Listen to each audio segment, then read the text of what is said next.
Everyone, welcome to my brand new channel. सबसे पहले सबको नमस्ते, सत श्री अकाल, अस्सलाम वालेकुम, whatever you feel connected with. तो कैसे हो सब? बढ़िया। तो आज जो हमारा सेशन रहने वाला है वो है रिलेटेड टू जनरल हिंदी। इसमें हम देखें कुछ previous year MCQs with concept and examples. Okay, तो बिना टाइम वेस्ट करे हुए हम अपना आगे प्रोसीड करते हैं लेक्चर को। आप सभी को पता है सिलेबस जो हमने डिस्कस किया था उसमें हमने देखा था हमारा फर्स्ट टॉपिक था भाषा।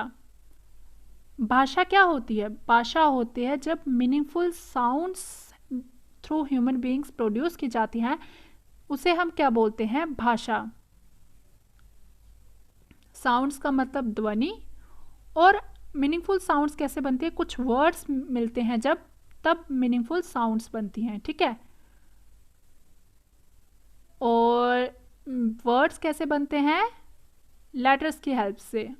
लेटर्स मतलब अक्षर या फिर वर्ण की हेल्प से। सबसे डिफरेंट बात मैं आपको बता दूं कि लैंग्वेज का यूज़ जो है ना, भाषा का यूज़ जो है वो सिर्फ और सिर्फ ह्यूमन बीइंग्स ही कर सकते हैं। गॉड ने सिर्फ ह्यूमंस को ही ये गिफ्ट दिया है। ठीक है, एनिमल्स और बर्ड्स भी करते हैं लेकिन वो लैंग्वेज का यूज़ नहीं कर सकते, वो सिर्फ साउंड्स को प्रोड्यूस कर सकते हैं। ओके, सो आज जो हमारा टॉपिक रहने वाला है वो है हिंदी वर्णमाला। ये फर्स्ट क्वेश्चन है आपका, प्रीवियस ईयर में पूछा गया है। उस मूल ध्वनि को बताइए जिसका खंड ना हो सके, उसे क्या कहते हैं? तो चार ऑप्शन है आपके पास। प्रत्यय, वर्ण, कृदंत, शब्द। प्रत्यय हो गया सुफिक्स, वर्ण हो गया लेटर्स, कृदंत हो गया पार्टिसिपल काउंटेबल नाउन, और शब्द क्या होगा इसमें? इसका आंसर है वर्ण। सिर्फ वर्ण ही ऐसा है, अकेला वर्ण ही ऐसा है जिसे हम और डिवाइड नहीं कर सकते। ओके, तो यहाँ पे आपको इसका मीनिंग दिया गया है। किसी भी भाषा की सबसे छोटी ध्वनि मतलब साउंड को हम क्या कहते हैं? वर्ण कहते हैं। अर्थात ऐसी ध्वनि जिसका विभाजन किया जाना असंभव हो, अर्थात जिसका अंतिम विभाजन कर दिया गया हो, उसे क्या कहते हैं? वर्ण कहते हैं। उदाहरण के तौर पर अ, ई, उ, क, ख, ट, ग इत्यादि। सो नोट भी दिया गया है, वर्ण या अक्षर के सहयोग को वर्णमाला या अक्षरमाला कहते हैं। सो अ से लेकर ग तक जितने भी वर्ड्स आते हैं वो सब किस में आ जाते हैं? आपकी वर्णमाला में। आपकी नहीं, हिंदी की वर्णमाला में, सॉरी। वर्ण के प्रकार, वर्ण के काइंड्स कितने प्रकार के होते हैं? दो प्रकार के। फर्स्ट इज स्वर एंड नेक्स्ट इज व्यंजन। स्वर कितने प्रकार के हैं? 11, और व्यंजन कितने प्रकार के हैं? 33। स्वर वर्ण में कुछ एग्जाम्पल्स दी गई हैं, जैसे अ, आ, ई, उ, री, ए, ओ, आओ। ओके, सो स्वर की भी डिवीजन हुई है जिसे हम ह्रस्व और दीर्घ बोलते हैं। ह्रस्व होते हैं हमारे शॉर्ट वॉवल्स और दीर्घ होते हैं लॉन्ग वॉवल्स। इसकी एग्जाम्पल्स हैं, शॉर्ट वॉवल्स की क्या एग्जाम्पल्स है? अ, ई, उ, री।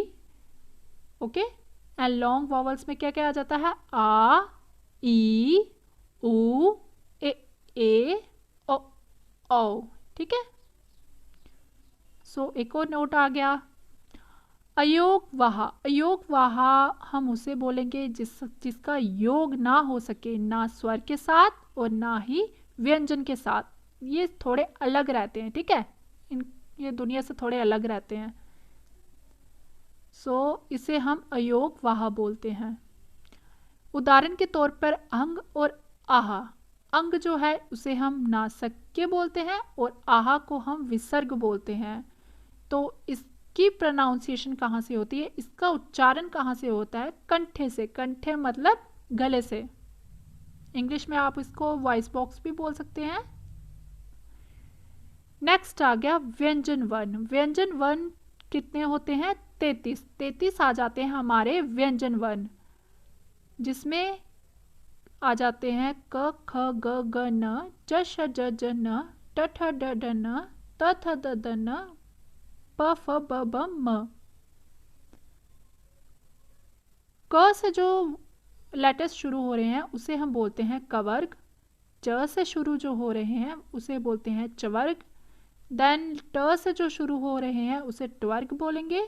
जो त से शुरू हो रहे हैं उसे हम तवर्ग बोलेंगे। जो प से शुरू हो रहे हैं उसे हम पवर्ग बोलेंगे। ठीक है, तो जो क से शुरू किए जा रहे हैं लेटर्स, वो वर्ड्स कहाँ, वो लेटर्स कहाँ से, वर्ड्स नहीं बोलेंगे हम, इसे लेटर्स बोलेंगे।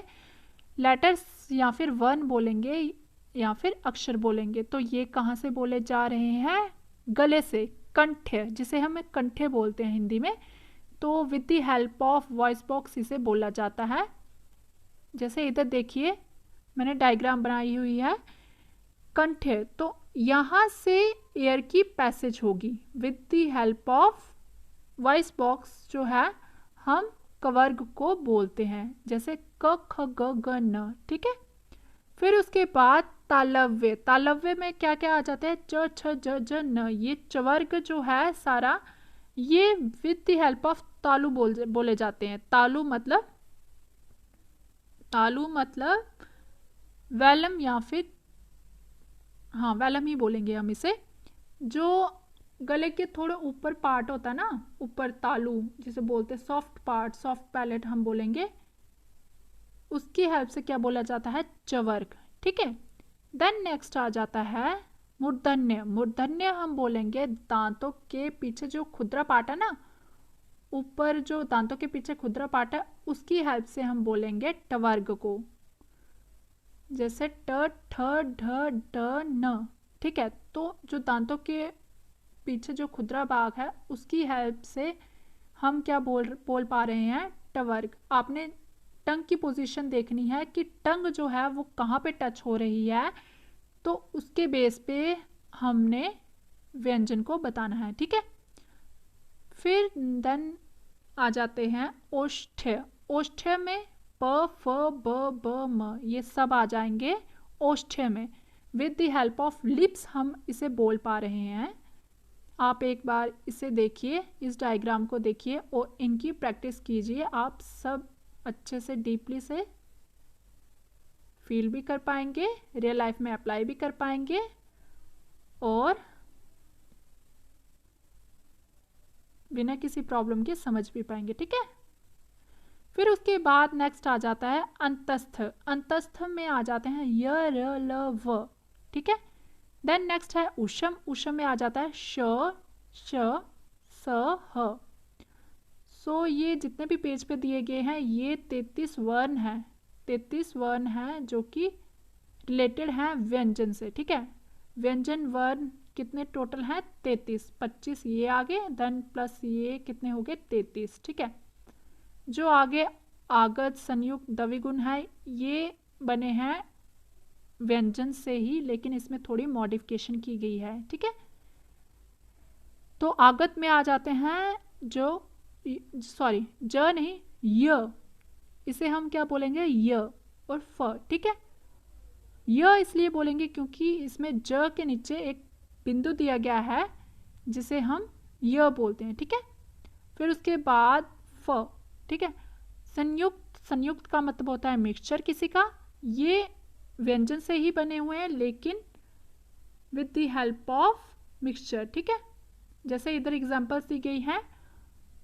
आप अक्षर को देखिए, अक्षर जो है क अक्षर, च की आवाज आ रही है, क प्लस श की आवाज आ रही है अक्षर में। ठीक है, देन नेक्स्ट है त्र। त्र देखिए, नक्षत्र में अगर आप त्र बोलेंगे तो दो वर्ड्स को मिला के क्या बनता है? त्र। ठीक है, नक्षत्र। ठीक है, फिर उसके बाद ज्ञान। ज्ञान कैसे बनता है? ज्ञान। इधर आप देखिए यहाँ पे भी दो वर्ड्स जोड़ के क्या बनाया गया है? ज्ञ। ठीक है, फिर उसके बाद आ जाता है श्रवण। श देखिए आप श और र को मिला के क्या बनाया गया है? श्र बनाया गया है। तो इसीलिए हम इसे संयुक्त व्यंजन बोलते हैं क्योंकि इसमें क्या है? थोड़ा मिक्सचर हुआ है। देन नेक्स्ट आ जाता है द्विगुण। द्विगुण में आ जाते हैं ढ और ढ, ये भी दो वर्ण हैं। ठीक है, तो ये थोड़ी मॉडिफिकेशन हुई है व्यंजन की। आप एक बार ये चार्ट देखिए ताकि आप डीपली समझ पाएँ कि मैंने आज लेक्चर क्या पढ़ाया।